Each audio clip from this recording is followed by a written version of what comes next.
Classy Lady Sparkle. And have you subscribed to our channel yet? If the answer is no, you need to subscribe now. Yeah, so stop what you're doing. Go right now and subscribe. We like you. You like us. So go ahead and subscribe. Come on over. Be a part of the family of We Talk Weekly and subscribe to our YouTube channel. So what are you waiting for? Subscribe now.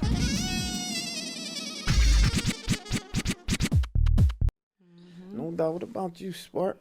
It was cool. It was a bland day. You know, the weather was nice. Went to the market. I think everybody getting ready for a fight.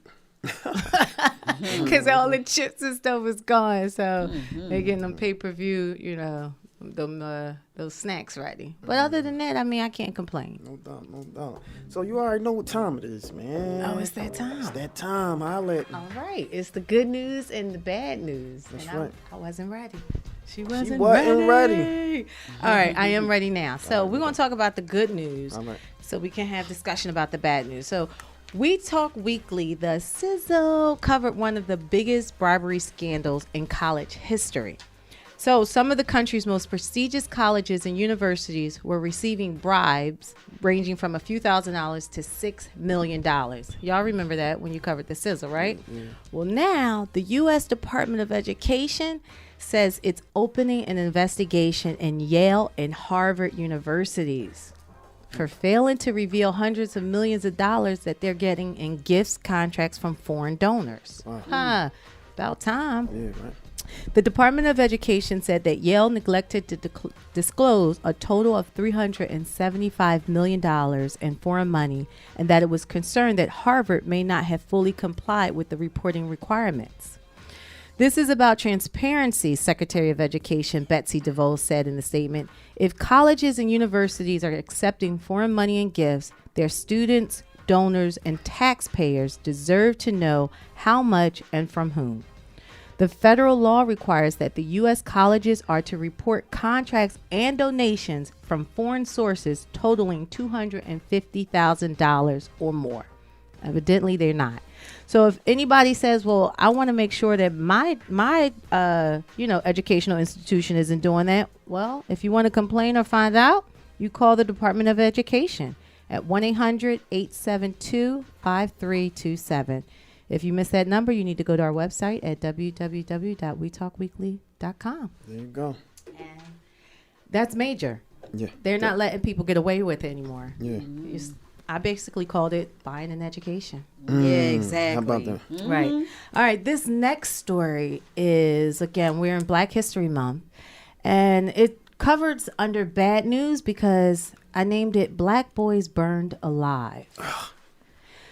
For those who don't understand why Black people speak up for their rights, it's because even after slavery between 1876 and 1965, the United States passed a law called the Jim Crow Laws, which segregated Black people from all other people, specifically white people. Just to name a few, Black people were segregated from voting, public facilities, marriage, transportation, housing, and education.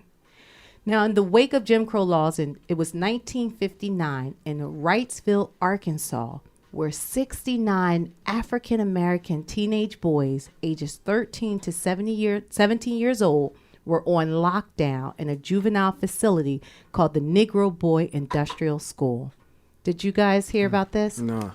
All right, so around 4 a.m., a suspicious fire ignited, forcing the boys to fight and claw their way out of a burning building and no one came to their aid. 21 of the boys' bodies were burned to death and 14 beyond recognition. Many of their bodies were found in piles in the corners of the room.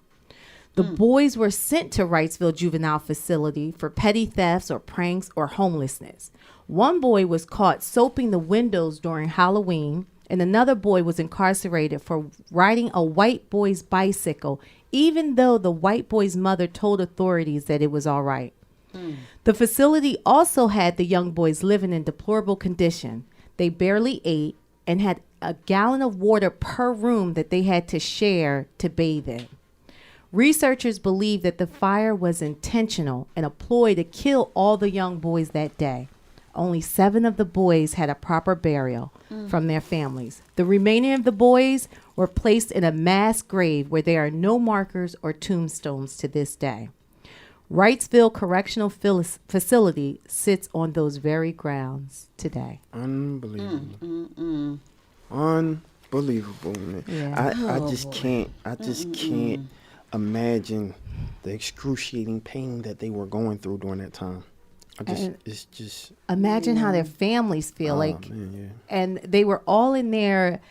Some people call it the Holocaust of those young black men. They were trying to entrap them all and burn them at the same time. Absolutely. So, That's, yeah. and many people don't talk about that. Yeah.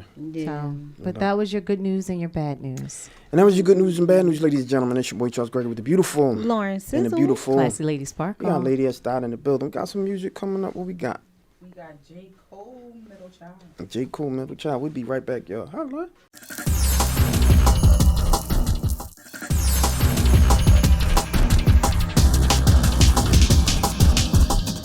Hey, what's up, you guys? It's your girl Lauren Sizzle. And Classy Lady Sparkle. And have you subscribed to our channel yet? If the answer is no, you need to subscribe now. Yeah, so stop what you're doing. Go right now and subscribe. We like you. You like us. So go ahead and subscribe. Come on over. Be a part of the family of We Talk Weekly and subscribe to our YouTube channel. So what are you waiting for? Subscribe. Now.